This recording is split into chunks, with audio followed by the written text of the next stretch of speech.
pleasure to finally be here after 4 years since the journey began. At first, I was in a point in my life where this material made me happy. I was so wound up that it provided relief. And I believed in it passionately because it felt like the truth of the old stuff, truth about the religious stuff. It felt more close to home. But well, it didn't have anything to do with the religious stuff. It just felt close to home. In other words, it wasn't validating what's wrong. It validates who you are and what's right. Precisely. It resonated, and that feeling was awesome. Good word. However, bad word. We love you very much, but... Next. There comes a point. Colloquially, you say it's time to blank or get off the pot. Meditate? No, it's time to stop meditating. That's precisely my question. This is why I'm here. For a very long time, I worked on Wall Street 14 hours a day, dialed the phone 1,000 times, heard no's. I built a career out of no's. It was uphill battle, right? Against the stream. But I made a tremendous amount of money and I was able to do a lot of things that made me happy. Then you come into the life and say, slow down, do nothing, sit there, meditate, the inspiration will come, you will be drawn to action. But then after we said something slightly different from that, but we'll go with you. That's how it sounded to me. And then after 2 years of listening to you and the crew, it became apparent. I'm like, okay, sit there and meditate and align, but if I look at Esther's odometer, it reads worse than a Greyhound bus. She is doing things. She's not meditating all day. She's up and going. I mean, I look at your schedule for the year, which normally posts a year ahead of schedule. This is not a person that's sitting there waiting for the universe to. If it were as easy as sitting around doing nothing, we would all be in your living room and in your beautiful home somewhere here in California that you describe on the audios. You wouldn't be coming to us across the country, around the world, doing the notes that it takes, editing the things there's action there. Even people that are even worse than you in the sense of sit back and let the universe bring things, like let's go to Paramahansa Yogananda.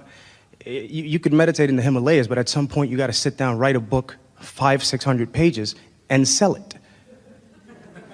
I've never seen a billionaire meditator in a cave in the Himalayas, but I have seen multi-million, $100 million spiritual leaders who every single week have the meetings, gather together, do things, but you have to move or nothing moves. Let us explain. First, we want to say we agree with everything that you just said, because... I was afraid you'd say that. But I want some disagreement. But their place of misunderstanding, that as we visit here for a moment, will click into place for you. We have never said no action, but what we have said is alignment first and then inspired action. And it's sort of what we were talking about as we began here today. If you are out of balance and you become general in your statements, you will soften resistance and allow well-being to move close enough that you can feel it, which is what inspiration is. When you are in that mode where you're being inspired, you're going to be inspired to behavior and action that are so powerful that nothing could stop you from wanting to perform the action. So the distinction is, am I acting outside the vortex or from inside the vortex? Am I going with the flow of the eternal stream? Am I true to the vibrational groundwork that I have laid as I've lived not only in this life but many lifetimes before? Or am I bucking my own current? That's really the question, because so many people work so hard because they are having to buck their own current. When you are in alignment with who you are, there's no current to buck, and then the road doesn't feel bumpy, it feels smooth. Now, you're right about what happens to a lot of people. We've said that if you've lived a big life and Therefore, you've had a lot of experiences, and therefore you know a lot of what you don't want, and therefore you know a lot of what you do want. You've created a momentum that now it's more important than ever for you to stay in vibrational alignment with the momentum that you've created. Otherwise, it will beat you up, you see. And so it's all about balance. When you set energy in motion, you got to keep up with it. Many people have enough split energy going on, and then they try to compensate for the split energy through action, and then it's hard work. So here, let's get specific, because I would probably kill myself if I didn't get specific with you now that I have the opportunity. Because I yell at you so much at the computer. We will, and we're going to take the time for you to get where you want to be. We just want to say to you that we will encourage your specifics to the degree that you are allowing the answer to come. Because if you get more specific than you're able to hear the answer, this won't be meaningful, it won't feel good, and there won't be benefit. So that's why we're going to take the time to get there bit by bit. So we want to reassure you, you're not going to leave this chair without the understanding that you've been reaching for being fully within you. We're going to take as long as it takes to get there. So just relax and let's unravel it together. Okay, let's start somewhere else. I'm curious about this because I don't see it. I believe there is a vortex. There are many laws in the universe. One of them is the law of polarity. Is there a vortex? Is there a swirling vortex of unwanted things?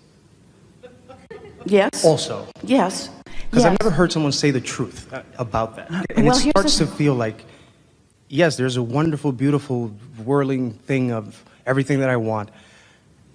Well, consider this. There's no shot that there's not a whirling thing of things that I don't want, because I can There are manifest. two ways that we want to answer that question. Okay. The first is, for everything that you want, there's an equivalent, precise equivalent absence of it. So you get that.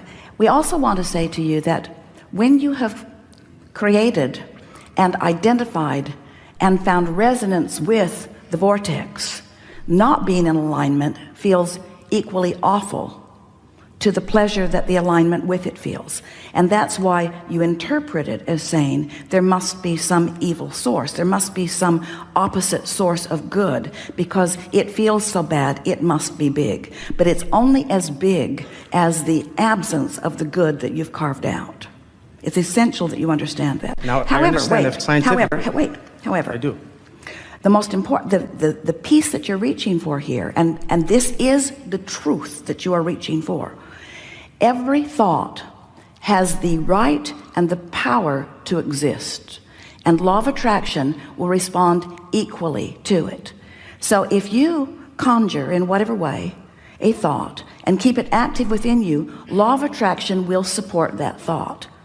And so unwanted things can become bigger and bigger and bigger, just like wanted things. But the emotional response you have about it is always, every single time, no exception, and this is the truth that you seek, proportionate to the alignment that you have created. In other words, through life, as you become this, and the reason that we describe this vortex as if it is this tangible thing, and we get why it's hard to do that, and whether you do it or not doesn't matter. We just want you to understand that you have created a beingness that the larger part of you is, and to the degree that you align with it, resonate with it, allow yourself to be it, you will feel the fullness of it. And anything less than the fullness of it is going to feel like something that is discordant enough that if it gets big enough, we understand why people want to assign a source to it, because it feels really, really big. But every emotion you feel is about the relationship between who you have become and who you are letting yourself be in relationship to that only. Now, that has to help you to understand that through all that you've been living, you have become, you are love, you are certainty, you are knowledge, you are power, yes. You are wisdom, you are clarity, you are those things. And when you allow it, oh, you've come home, it feels so good, this is who I am. And when you don't Yes. allow it, it feels like somebody other than you must be responsible for the not allowing of something that you want more than life itself, because it is life itself. I don't accept that. To me, 1,000%. Everything happens, I take full response. I came out of that victim mentality a very long time So ago. what was the question about then? So- Wait. Just we want to ask this in a way that you can really hear it. So your question was, all right, Abraham, I accept that I create my own reality. And I accept that there is a force, let's call it the vortex, let's call it God, or let's not call it God, you say, let's call it whatever it is. But I accept that there is this force of goodness which I can choose. But is there not a force of badness that I could choose? Is that what you're saying? I'm deliberate creator. Is there a good force or a bad force that I could participate in? And we say there is the expansion of who you are and the pinching off of it, and that's it. That is it. We'll tell you why we know this, and maybe it will resonate deeply enough with you that you'll get it once and for all, and maybe you'll have to work on it for a little while. This vortex that is hard to get your thoughts wrapped around because you can't see it or hear it. It's not this tangible thing. You can feel it. This vortex is the holder of the best that you have carved out, you and everyone else, from the beginning of exploring contrast. And it is so powerful and so dominant that that which is source energy resides in the energy of that goodness. It is so profound and so big, they're not adequate words to describe it or define it. But you feel it from time to time. Get And glimpses. the absence of it is gut-wrenching. It wrenches my guts, yes. And I understand that there's the buffer of time. But the reason I say about the vortex and the vortex is I come from, rationalizing reasons. I come from a contrasting environment that Right, put a I lot come in my from- vortex. Correct. And I don't like not doing anything, but I'm not inspired to do anything. And the minute I try to take action, it feels like I'm forcing it. So pull back. That's not inspired action. What are you talking about? You can't move now. Not yet, not yet. You're forcing it too early.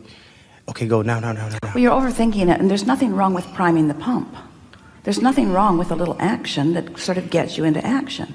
There's nothing wrong with that. You can't get it wrong. You can't get it wrong. I noticed that. Don't freak out. I've had so many crazy things happen in the past, and yet I'm still here. I still smile at least once a day. Things are good. And like I tell my grandmother when she tells me that the world is the worst that it's ever been, I'm like, Grandma, we're on Well, Facebook. she's right. She's right.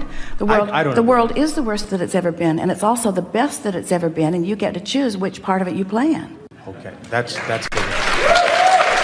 Because it's the most intense it's ever been. Yes. It's the most it's ever been. In other words, when you go to a buffet that only has 10 items, there's a little bit you like and a little bit you don't like. When there are 10,000 items at the buffet, there's a whole lot you like and a whole lot you don't like. Yes. Don't let it freak you out. Become a definitive person. Right. But what's happening is, if you haven't been practicing selecting from the buffet, and you show up at a buffet where there's 10 million things you like and 10 million things you don't like, you get overwhelmed. And that's what's happening to a lot of people. They haven't come to understand that they get to choose. So, and because law of attraction is dishing up for them what's a vibrational match to them, then there are a lot of people, your grandmother is not in the minority at all, who begin to feel the overwhelmment of unwanted things, which makes them come to flawed conclusions that there's somebody out there just messing with you, creating bad things and forcing them down your throat. And that's not true.